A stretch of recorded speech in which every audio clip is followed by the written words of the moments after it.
Time now for your forecast first. WRBL News 3 First Alert Weather. And here we are taking a live look at the satellite radar. Basically what's happening is we got a fast-moving clipper coming in here, and it won't do too much damage when it comes to weather. I'm talking about don't expect any rain with this. But out west, though, we're going to be tracking our next week's system, a real slow mover and storm system across the southwest and southern California by the time it moves in our direction. So we pretty much have some fair days ahead, and we're going to be seeing some fast changes coming in terms of some warmer readings, too, by the weekend. You're watching WRBL News 3 on your side.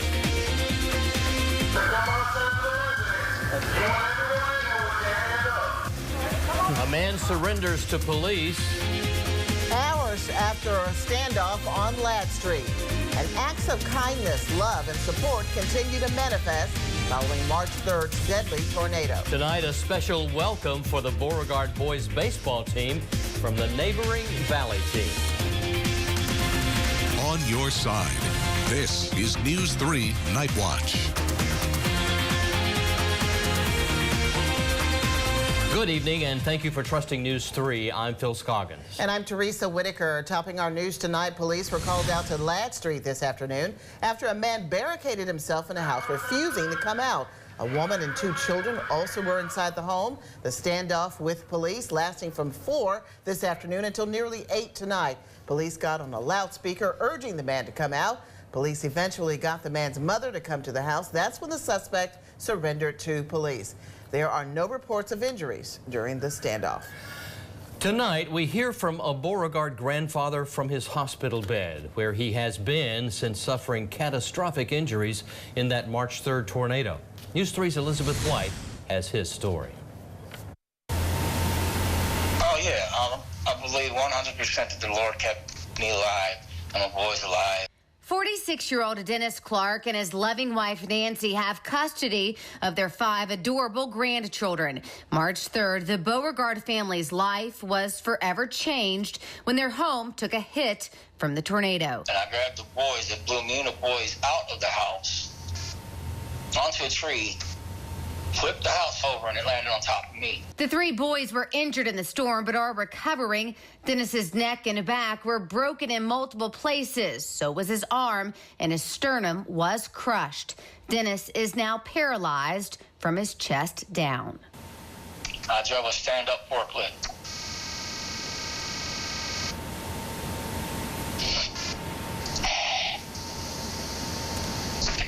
I've been playing baseball since I was 5 years old. Here I am at 46, and I can't even sit upright.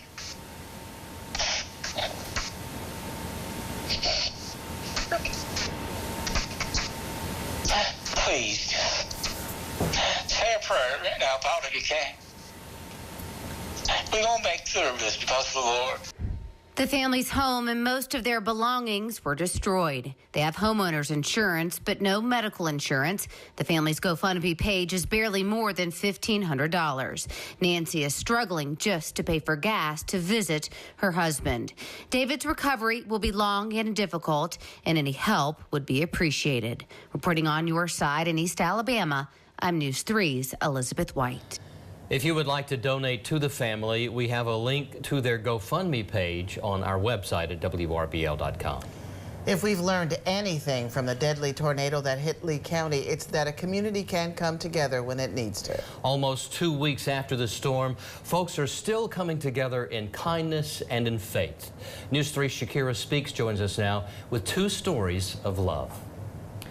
Phil, Teresa, hundreds of people in Lee County were displaced and lost everything.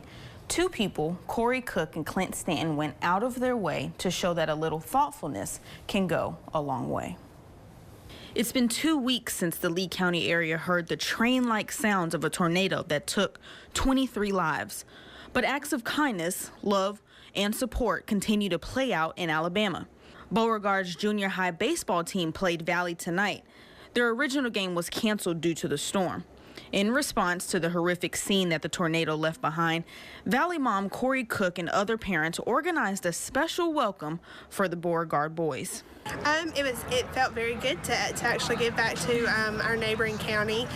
We've been trying to do something for them since this happened.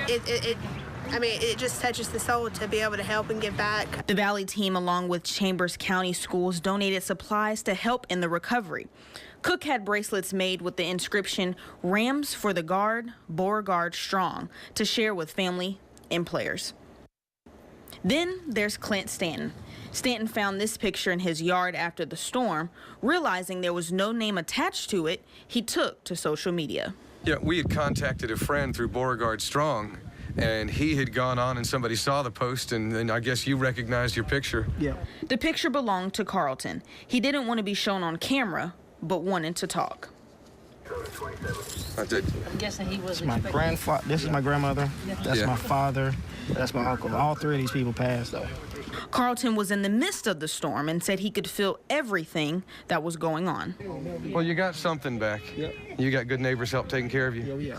Good. Good. Well, anything we can do. You're right. Anything they can do to stay Lee County and Beauregard strong. Carlton was picked up and threw 6 feet from his house. Thankfully, he was only left with a lower leg fracture. For more on this story, you can visit WRBL.com. Teresa. Right, thank you, Shakira. Well, millions living with the constant pain of fibromyalgia are fighting for answers and relief from the often misdiagnosed condition. Coming up on our Health Watch report, a new blood test that could finally give these patients some scientific proof of their disease. So walking ahead the next couple of hours, we have this front coming through, this clipper, if you will, and falling apart as it does so, but very, very high level moisture, not hitting the surface if there's anything, but you can see clouds are kind of getting scattered about here for sunrise tomorrow, and still chilly. I mean, we're talking about temperatures in the low 40s. And then we'll talk about a day that's not going to be much warmer than the mid-60s again, so that's not changing up too much. For the rest of that First Alert forecast in detail and that 7-day outlook coming up.